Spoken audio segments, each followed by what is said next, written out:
Hello everyone, my name is Greg Ristabin from Olympus NDT. I'd like to welcome everyone today to this webinar on stress corrosion cracking inspection using Eddy Current Array as an alternative to traditional NDT methods.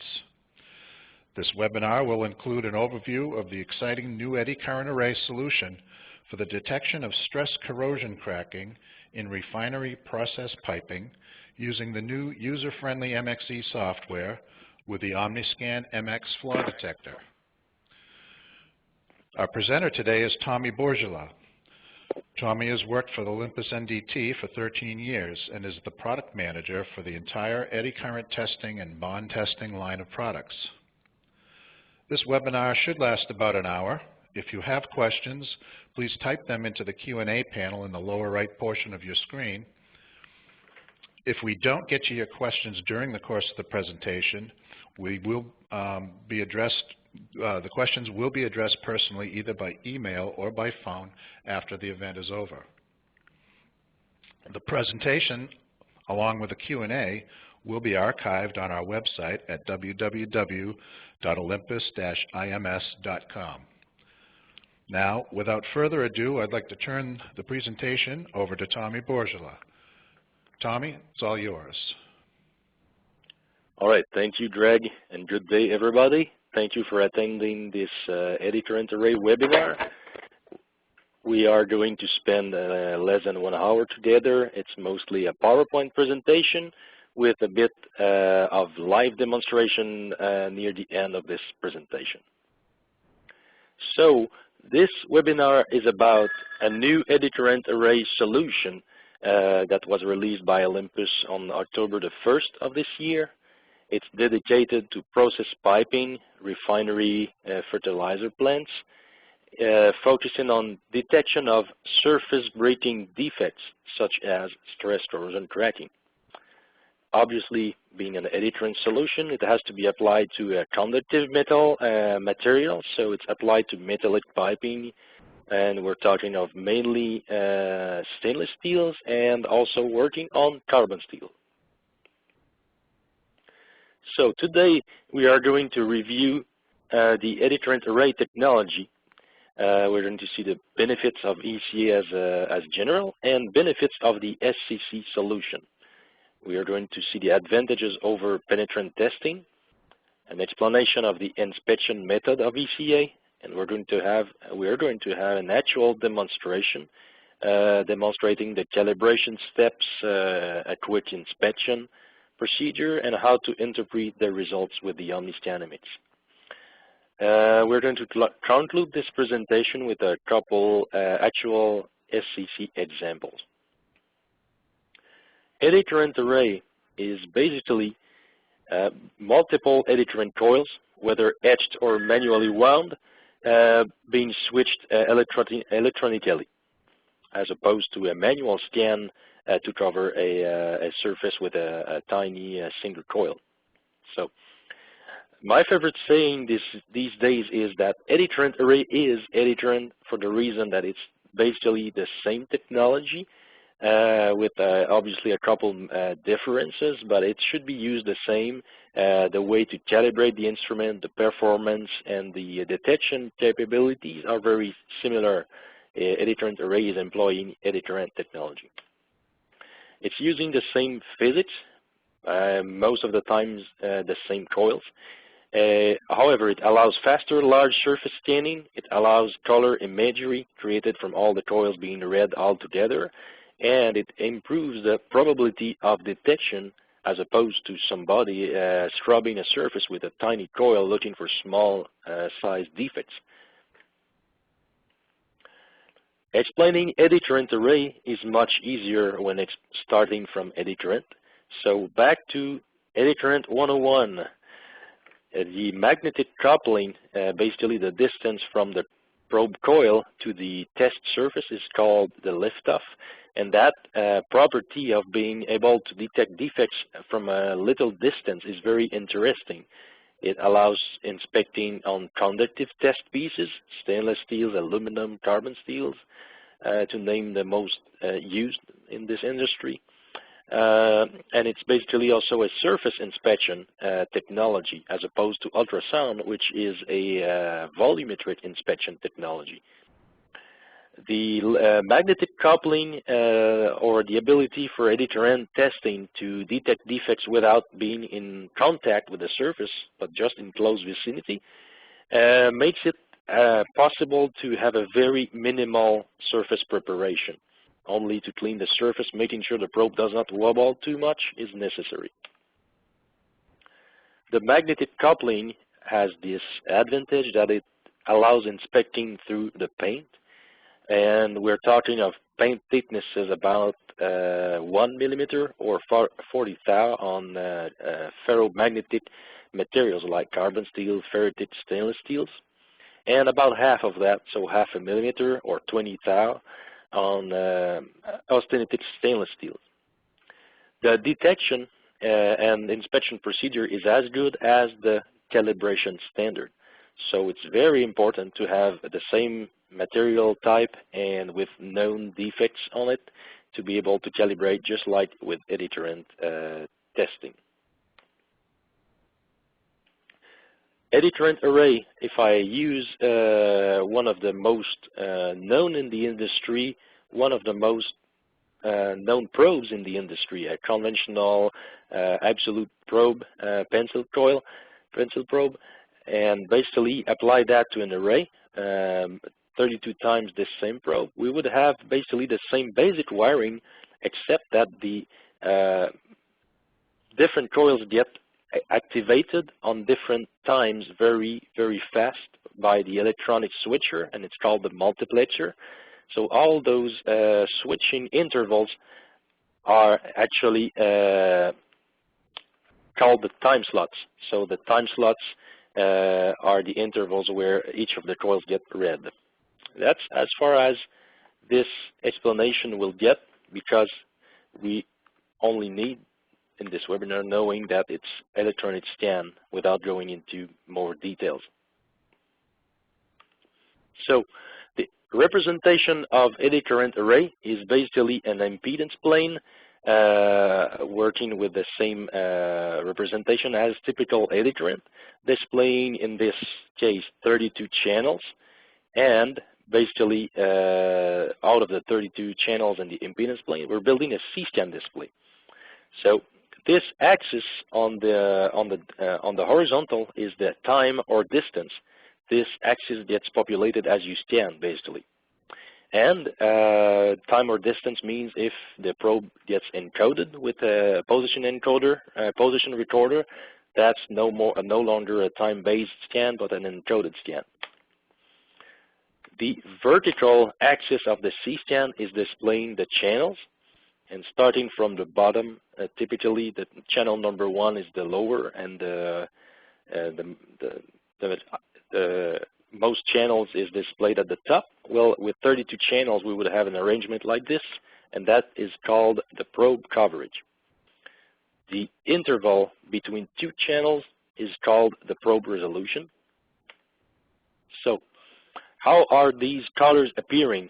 Certainly not magically. So we're taking the vertical position of each of those signals on the impedance plane and translating that vertical amplitude as a color palette. So for instance, all of the signals lower than that red line there on the left are represented as shades of gray. And as most of the C-scan display actually has no defect on that area, we basically do have a gray background signal with only a couple indications in there. So as soon as the signals get into the alarm zone, the red zone there, we actually get an indication, because the equipment does process the signals and display anything going into the alarm box as a different color. That makes it very easy for distinguishing between go signals, like this indication number 1 that is smaller than the box, as opposed to the rejected signals, like these 3. One interesting aspect of Eddy Current Array is its ability to evaluate defect depth. One of the first factors influencing the amplitude changes is the depth of a defect, and I'm speaking of a surface braiding defect. So the amplitude translates to colors in the C-scan. Therefore, the color is a representation of the depth when calibrated properly. So it's possible to set up the instrument easily to display different colors for different depths. Eddy Current Array, as conventional eddy current technology, will provide valuable information on the flaw depth within, of course, the limits of eddy current capabilities. And eddy current penetration really goes up to 2 to 4 millimeter. I wrote 3 to 4. That's typical, the maximum reach of eddy current. So it's not fair to say that eddy current will be able to detect up to half-inch. At least not the eddy current we're talking about in this solution. The Eddy Current Array has this advantage of allowing a very quick distinction of the defect depth from the C-scan color, or analysis of the impedance plane if somebody wants to. It takes longer and you can get a more thorough analysis, but it's possible to do. So for example, you can distinguish from a 0.5 mm deep, a 1 mm, or a 2 millimeter, as they have different colors, and that's precisely what this example is showing right now. That's an actual stress corrosion cracking pipe being scanned with Eddy Current Array showing different depths. It can also be configured as a go, no-go. So we have this nice color palette here looking like a penetrant testing scan. Basically what's white is good, what's red is bad. It's as easy as that.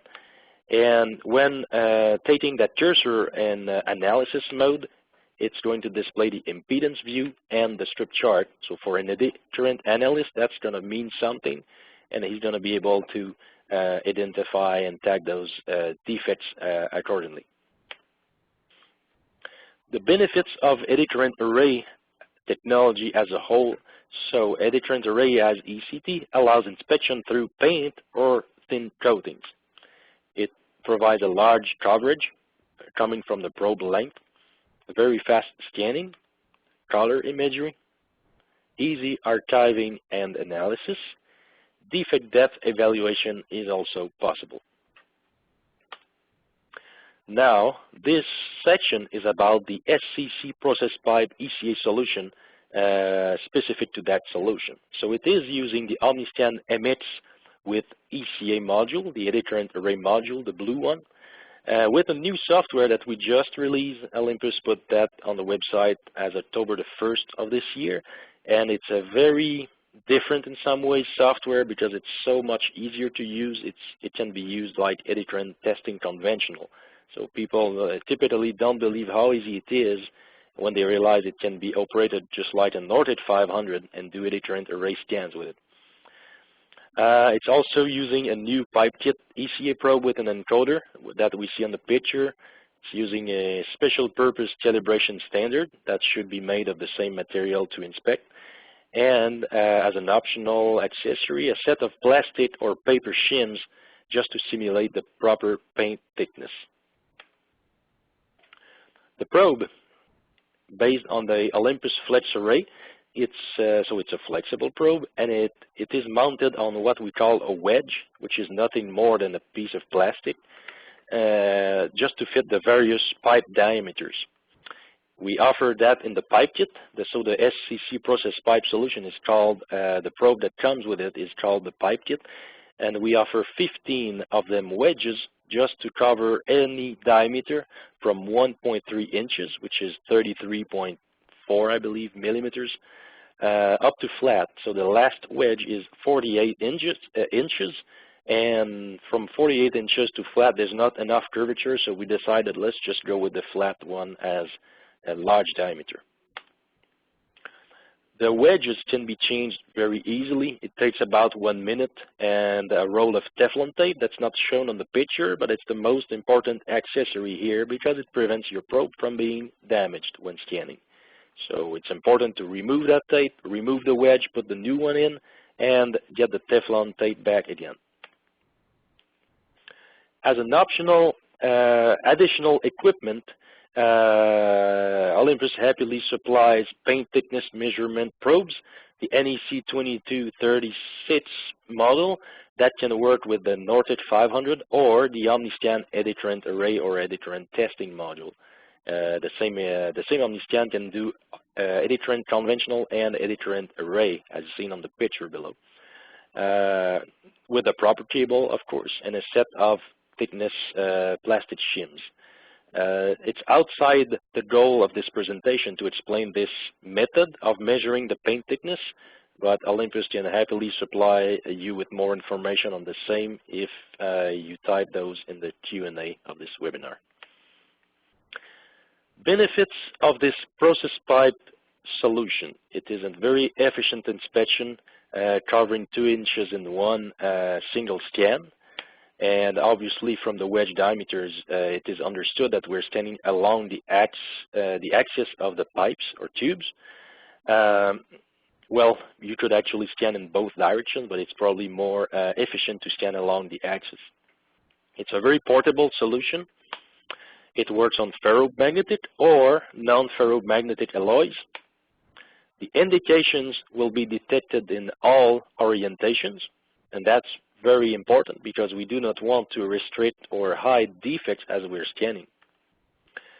Probably the most important advantage here, is there's no need for removing the paint. Eddy Current Array will work through the paint.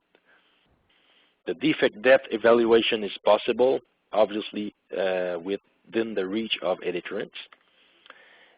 The solution can be quickly adaptable to diameters from 1.3 inches and up, very easily adapted, and providing encoded scans, easy archiving, and last but not the least, that's becoming a concern in the industry a lot more these days, it's a green method, and it's also lean compliant because it's a one-step inspection. There's no need for several persons in the process, but only the Eddy Current Array inspector or Eddy Current inspector. So, speaking about paint removal, throughout this presentation, I refer to traditional NDT methods. With this solution in particular, the SCC solution, I am pointing to the penetrant testing a lot more than the magnetic particle because it applies a lot, Eddy Current Array applies to replacing this method.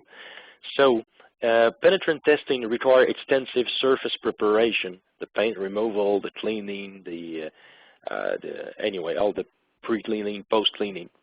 While ECA can detect and provide flaw depth information, so it does more than the PT and without removing the paint. So that little drawing there is just to show that the paint is just lift off for Eddy Current. Dirty cracks made some people laugh, as I heard. PT works as long as the cracks are clean and allow the penetrant to work.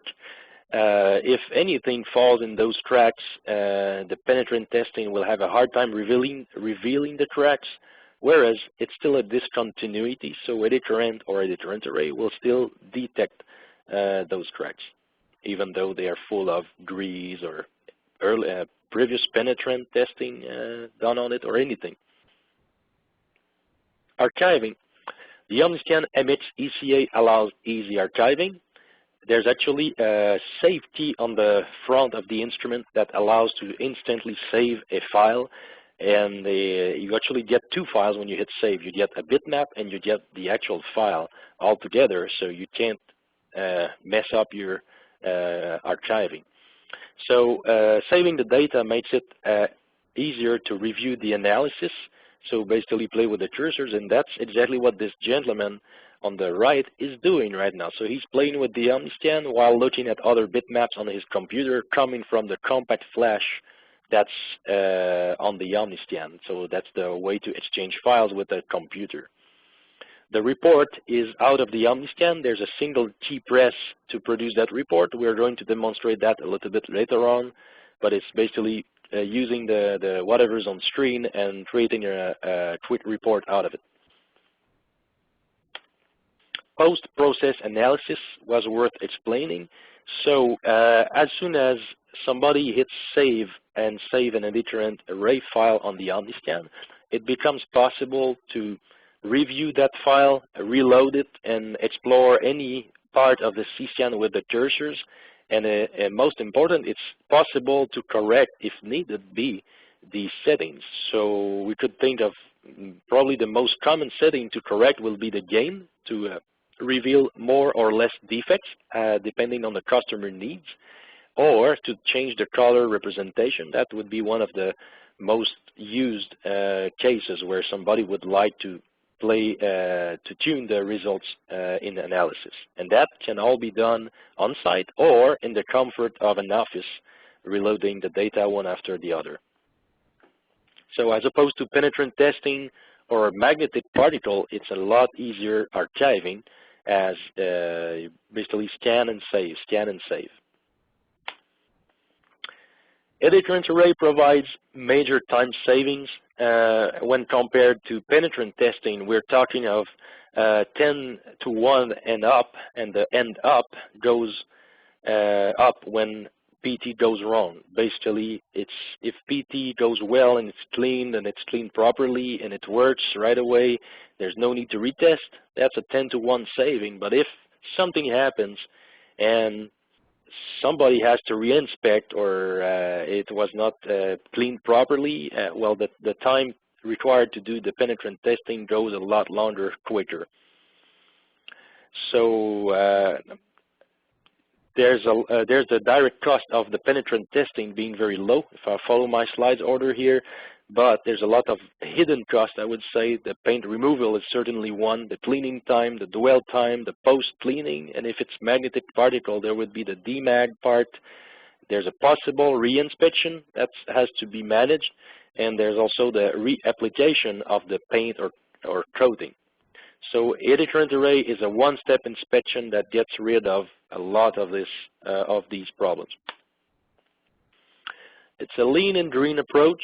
ECA is a one-step inspection that gets to scan large surfaces within minutes, does not require any particular preparation, provides instant results. Archiving and analysis also allow a very good ISO compliance, because it's possible to easily archive anything without much effort. Last but not the least here, coming more and more a concern in the industry, there are no chemicals involved, such as reapplication of the paint or waste disposal of those penetrant soaked towels. So ECA is a much greener method.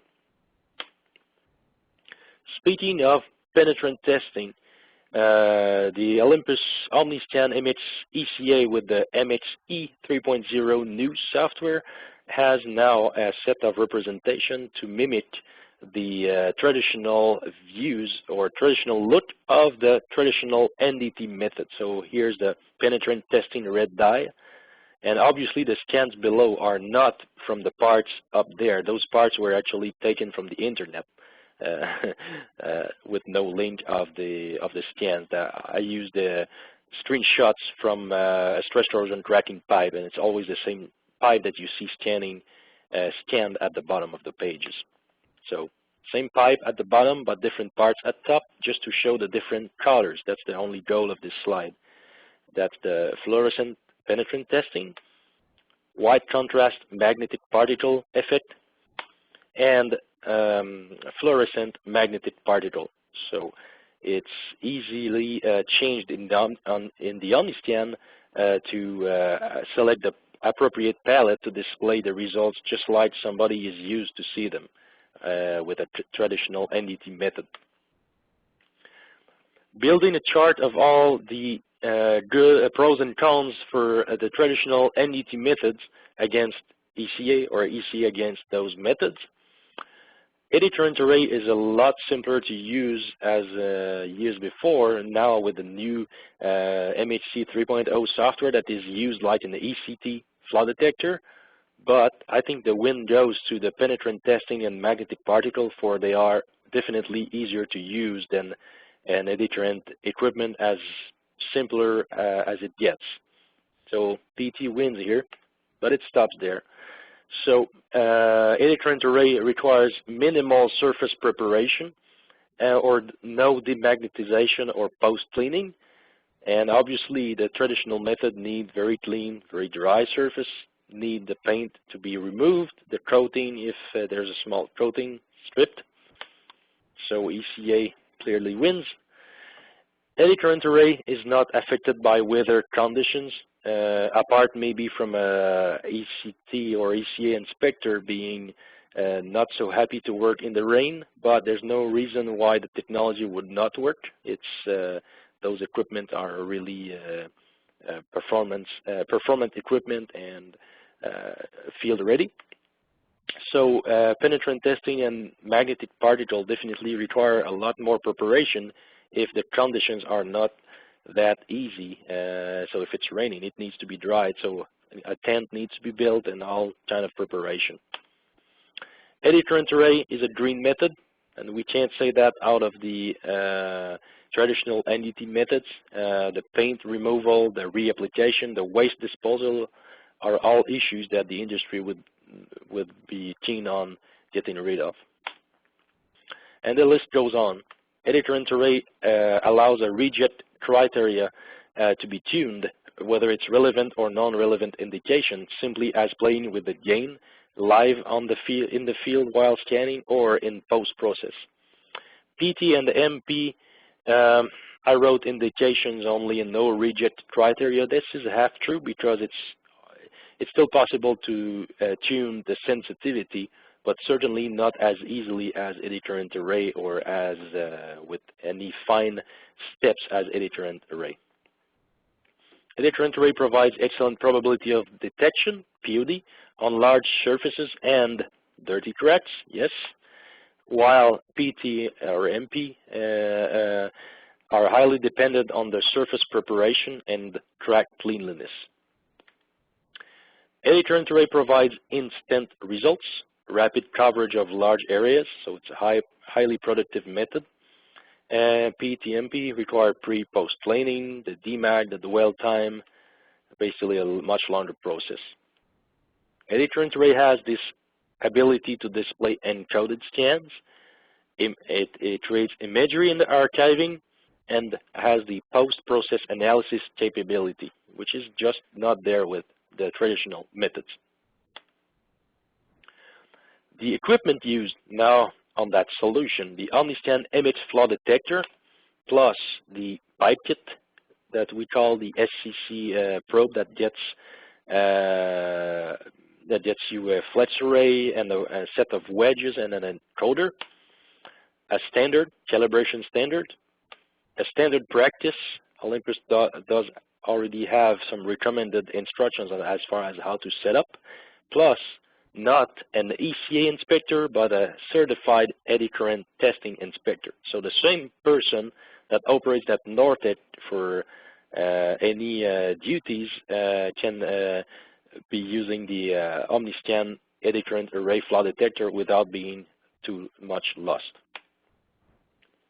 As an overview of the steps that this person has to do from A to Z. A is the arrival on site and Z is the report. Well, obviously I didn't write it, but minimal surface preparation would count for basically wiping the pipe surface, making sure there's no bird drops or anything that would prevent the probe from scanning smoothly. But it's as far as it goes. So the calibration involves having the proper paint thickness on the standard, and if needed, it's always possible to measure that with ECT. So the same instrument could do both, the paint thickness check and the actual inspection. Fine-tuning as needed and a selection of the method, we are going to see that. And that's it, it's ready to inspect. So the actual inspection allows to save all scans, allow a very thorough archiving, or saving only the indications found. So if nothing is found, no need to save. That's the new continuous mode of the OmniScan. Optional analysis and review of indications. So if there's a need to tweak anything, it's possible to do it with the OmniScan. If there's no need because everybody's happy with the results, it's possible to go directly to the reporting phase. So, in details, the calibration refers to using a standard with known depth notches made of the same material to be inspected. It's recommended to put the proper paint thickness shim on, whether it's plastic or paper, and then follow the steps to perform the calibration, which I'm going to do in a minute. When I do the live demonstration very shortly, I'm actually going to use the same exact parts as you get to see there, so the same standard. I have two of them, one made of stainless steel 316 and one made of carbon steel, and I'm going to be using the same exact probe and paper shim. So if the paint thickness is unknown, here's an overview of what can be done using the proper probe, the NEC probe we talked earlier. And if you want, we can happily provide you with the procedure on how to determine the proper paint thickness using either a Nortec or an OmniScan instrument. So the entire goal of the calibration step with ECA is to tune the parameters correctly, of course, and to obtain different colors for the different depths of the defect. So in that example, I have 4 flaws, a short to a long one, and the shorter is less deep anyway. So it's the display was tuned to have 4 different colors. Or it's possible to select from 2 methods. Either you display the colors for the depth, or it can be configured as a go, no-go based on a specific flaw that is agreed with the end customer to be detected and a smaller flaw not to be detected, for instance. We're going to see both methods in the demo.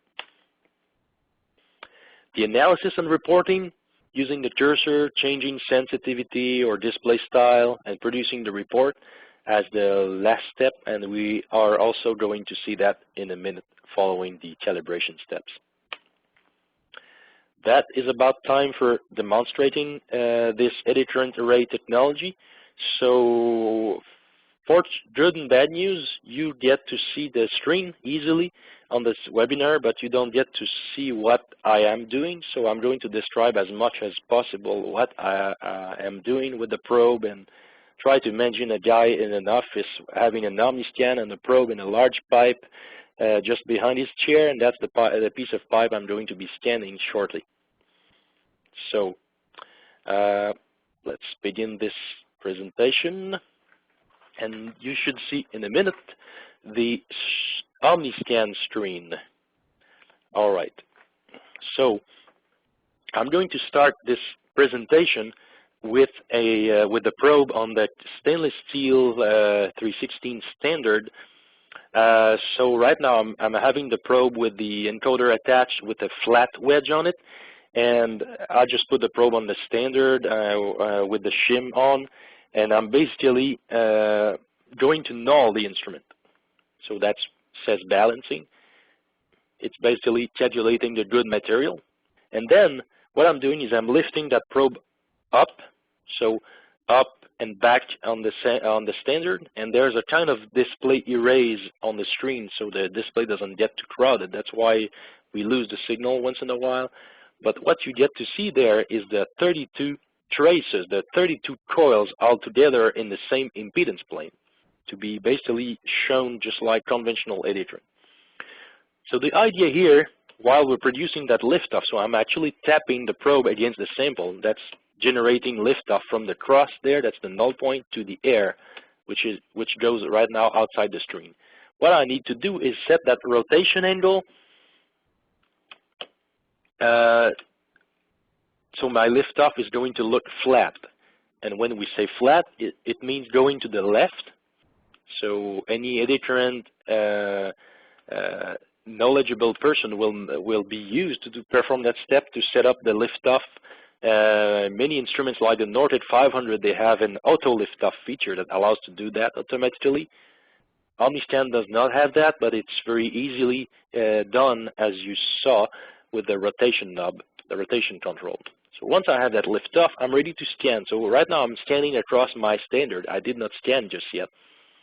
And we can see defects going up. Those are the EDM notches. I just keep rescanning. That's what you get to see there over and over, so you get to see something. And actually, I want those notches to fill the screen vertically, because this is what we are going to represent on the C-scan.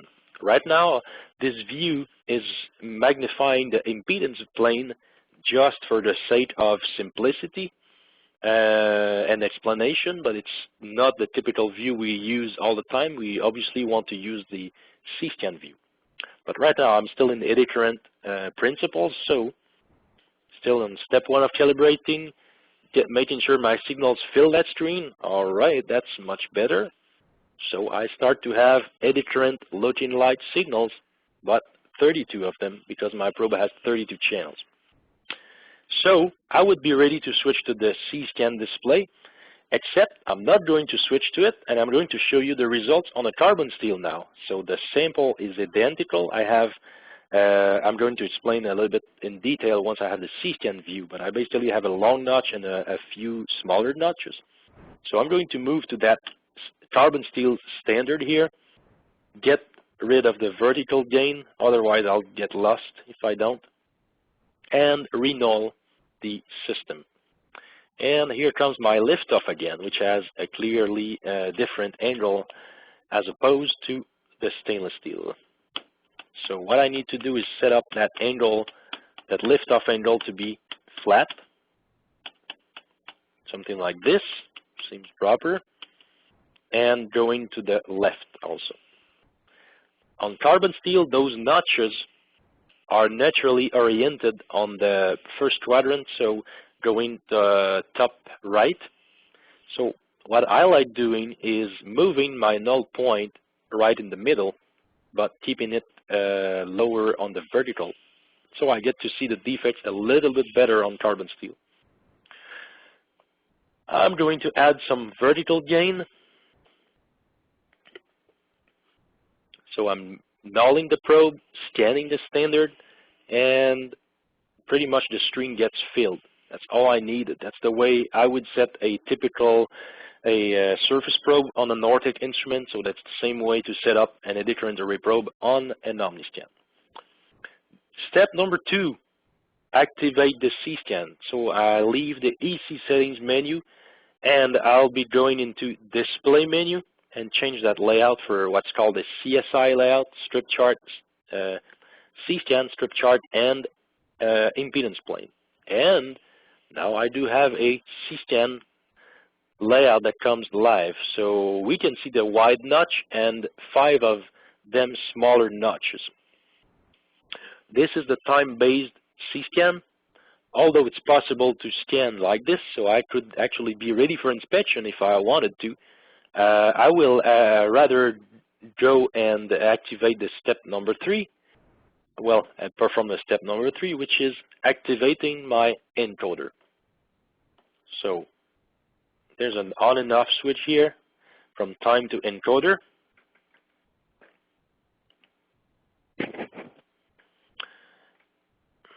It takes a while to realize it's activated. All right. And I basically have encoded scan, so as I move back and forth, I do have recording. It is kind of rough. It needs some fine-tuning, so I'm going to go in encoder. For one thing, it was inverted, so I'm not going to explain why here. The scan end, I'm going to make it a shorter distance, just to magnify that C-scan view. And the resolution, I typically don't play with it except for that very application, the SCC. I prefer 0.3 mm resolution. I think it works a lot better, much cleaner images. So that's basically the kind of display you get while scanning the standard. I like to work with the continuous mode. It's a new mode the MXC 3.0 offers. The reason is I can scan continuously over and over without having to touch any single reset encoder key. So I can keep scanning endlessly until I'm tired or the job is done. And that's a lot, I think that's a lot easier to use. So I'm going to use that mode from now on with that webinar. So that takes care of step number 2. Let's go back to number 3, actually activating the encoder. So that was a calibration. Now we get into the fine-tuning phase. Although I could be ready just like that, I've got detection. It's good to have the proper detection, so I may want to lower the gain just a little bit to try to get a different contrast for the different defects. So I'm going to actually lower gain and rescan that standard, the same standard, trying to get different colors for the 3 different defects. Actually, what I want to do, what I am trying to achieve is 3 very distinct colors here. And that gets better. So I forgot, but I'm going to scan with a shorter distance. That should improve on these display just a little bit. So what I did is I just magnified the results a little bit more. Yeah, that was too much. Sorry about that.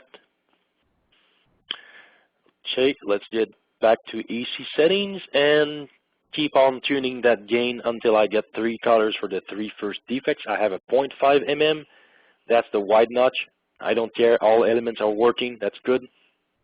That's the first notch. That's the 0.5 mm. I've got the 1 mm, and I do have 2 millimeter. So all the other ones are deeper, 3 and 4 millimeters. They're just going to show like the 2. So we're set up for 2 and up to show on the same color. 2 millimeters and deeper will show in pink shades.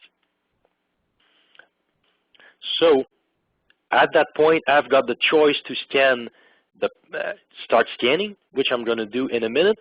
And I can choose to display the results either as depth information or as a go, no go. So I'm going to do a little bit of both using the actual standard, the actual pipe. So I'm going to try not to disconnect myself here and turn to that piece of pipe. So I'm not changing the wedge.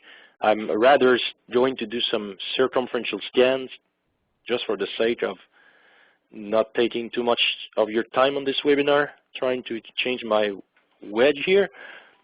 Anyway, so I'm about ready, so I'm going to null on a good part on the pipe, a part I know was good before I scanned it before, and that's my actual pipe. Gets a little bit more noisy than the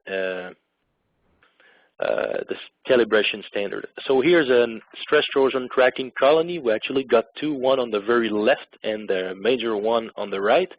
And you get to see the different depths of those defects. So the red ones are 1 or 2 millimeter, depending if it's red or pink. They are 1 and 2 millimeters and up, possibly. The green one was about 1 millimeter. The blue was about 0.5. So it gets you a very clear picture of what is the depth of those defects, and the shape cannot be mistaken. It's definitely an SCC colony. So at that point, I could save those signals. So if I hit the Save key on the front panel of the OmniScan, it's going to dump and generate a file, a bitmap, and the data file.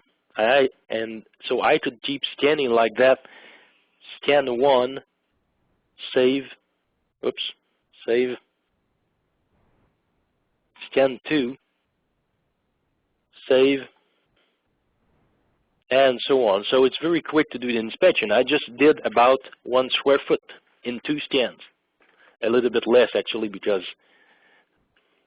well, much less, because it's 2 inches at the time. So 2 inches, 1 scan. Sorry, I said 1 square foot. That was wrong. So 2 more inches by about 1 foot of circumference.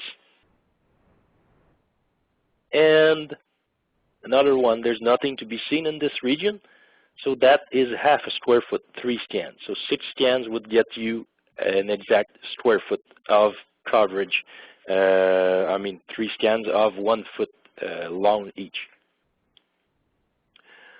Now, representing those display colors. So I've got the choice to display the flaws either as depth or represent them as a go, no go. So I'm going to display those flaws as penetrant testing method. So back on my standard, I am actually trying to calibrate the sensitivity in order to have detection of 1 millimeter deep and up. So that's my wide notch. So I get to see the 0.5 mm, the 1 mm, and the 2 mm. So I'm going to just tame the gain down until I get only the 1 millimeter and up to show.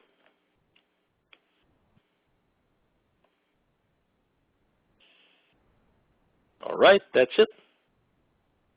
So I've got the wide notch again.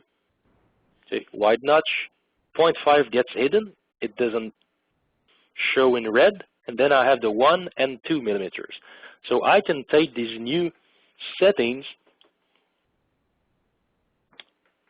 basically and scan this piece of pipe and start generating signals that look like a typical penetrant testing. Oops, I forgot some hardware adjustment here. I don't have any readings. Excuse me.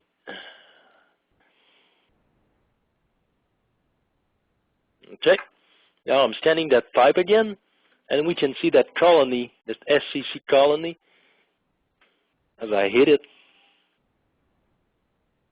looking like penetrant testing test. So not all of those flaws are so deep as can be seen.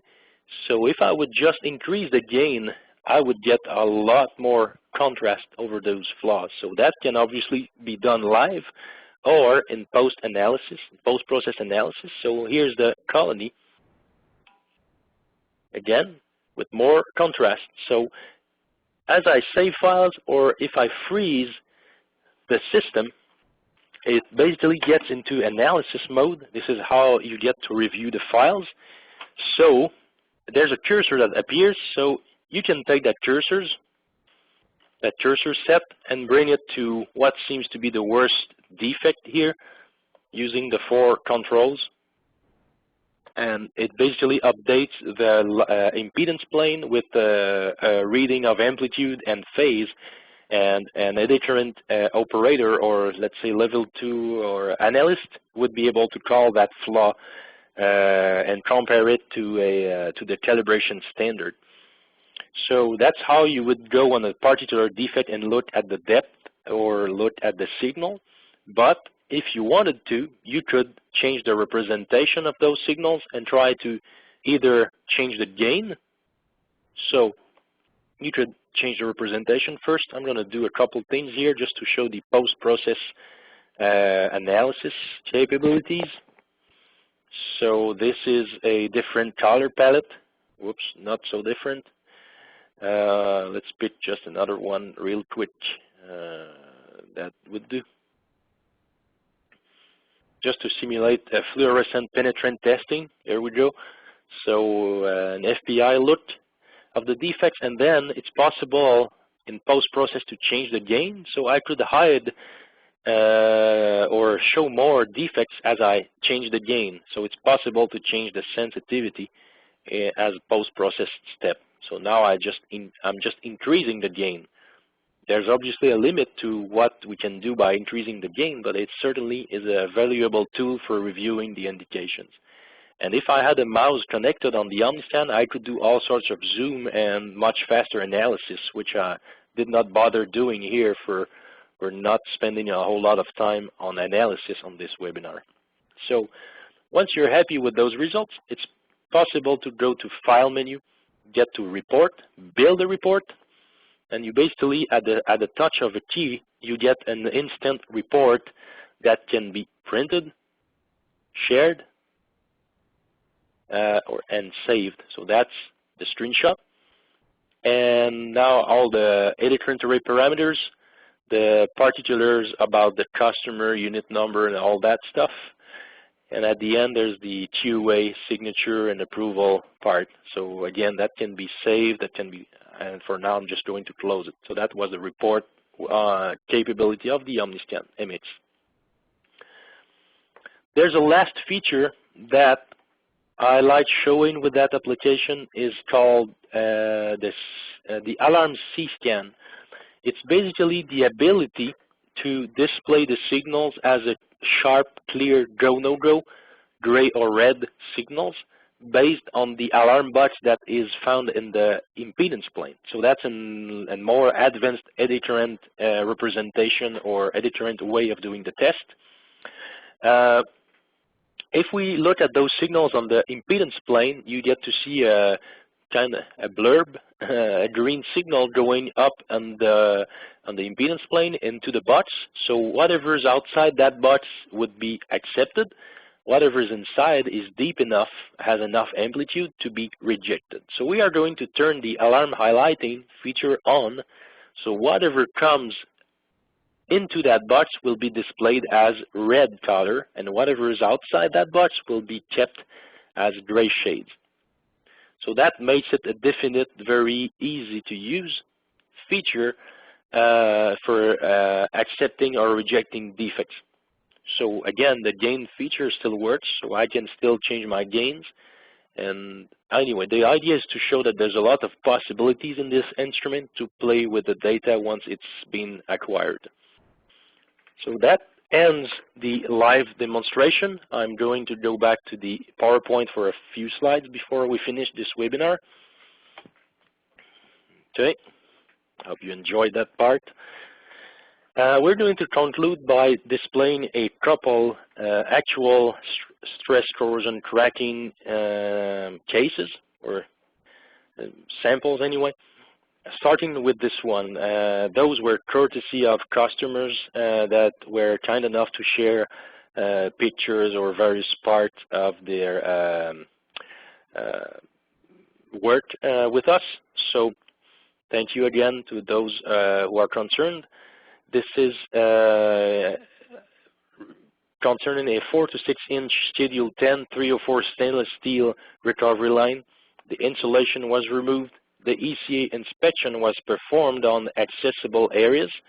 The probe employed was a little while ago, so it was an older model, very similar to the kit pipe that we developed recently and released, but it was essentially a almost identical probe, except not as easy to use as the one today. The ECA was used as screening. Then the penetrant testing was used to confirm the indications for the end customers who did not at first believe in Eddy Current Array, I guess. So they wanted to make sure that it was not black magic too much and it was actually working. So that was the calibration. Made of standard defect depth, made of different defect depths, different orientations, and the method used was kind of a mix between the amplitude sizing that we use today or the go-no-go. It actually, I would call that a rough sizing with two color gradients. Basically, yellowish orange is a small defect, and pink and red are the target flaw that was chosen, which is 50% and up. So it's kind of a go-no-go with a little bit of differentiation. So again, this was one of the numerous examples where there was no flaw detected. And for those who may ask, what is that black bar, horizontal bar on the top? It was one of the coils. So if I go back to the previous slide, during the calibration, it's easily determined with that wide notch that I was showing earlier.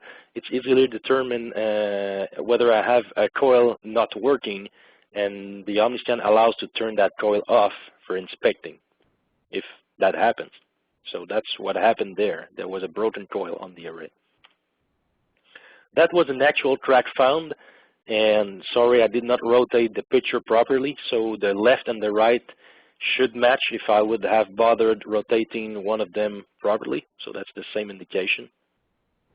The scan was done time-based, so it makes the signal a little bit less legible too.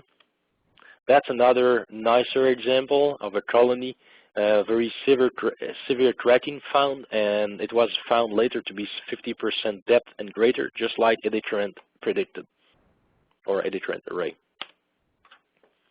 Example 2, well, it's a 14-inch diameter carbon steel pipe. That's the pipe I still have at the back of my chair, and I was showing to you earlier on. That's the same exact pipe. So here it is, some HCC found with the traditional methods, and a close-up on the one of the deepest colony with the with some zoom. And that was one of these scans made earlier on, but we've seen enough during the live demonstration anyway. So the inspection of that half square foot basically took less than 20 seconds, 3 scans, and the penetrant testing in comparison took about 1 hour plus the post-cleaning that was not calculated there. ECA provided instant results with imagery. We saved the data. We had encoded scans, a lot more capabilities than the traditional methods. As a conclusion, the SCC, the new SCC solution, is very easy to use, requires an ECT trained operator, not an ECA trained operator. Good luck finding one anyways. So any ECT operator is now capable of using the OmniScan ECA with the new software. No paint removal is needed. There are several advantages over traditional methods, and there was 2 slides of comparison against each other, so I'm not going to go over that again. There are huge cost savings. It's a lean and green method, ECA. It's using standard OmniScan products and probes. Those probes, everything you saw in this presentation can be ordered today. It's all, some items are on the shelf, some are very quick delivery. Anyway, it's all standard products. And the last but not the least, not to forget the Olympus support. So Olympus is going to be keen on supporting you to start you up with that new solution. We have a lot of documentation, and a lot of it can be found on our website, whether it's promotional documentation or manual style works, instructions and all. If you go to www.olympus-ims.com and you look for flaw detectors and OmniScan MX ECA, in particular, I suggest the multimedia tab. We have a promotional video there. We're going to keep adding some training videos pretty soon. So please have a look there. Look for manuals. Look for all kind of information. There's a lot in this section about this new solution and all and other solutions from Olympus. So again, thank you very much for attending this webinar. Thank you for your time today. We look forward to see you soon. Thank you, Tommy. On behalf of Olympus, I'd like to thank Tommy for his participation in today's event. Thanks very much to all the attendees for joining us. We hope this material was informative and useful. All attendees will receive follow-up emails, all registrants will get follow-up emails, whether you attended or not, with links to the archived presentation. This webinar will be archived on our website at www.olympus-ims.com by early next week. That's going to do it for this session, and thanks again to everyone for participating. We'll see you again next time.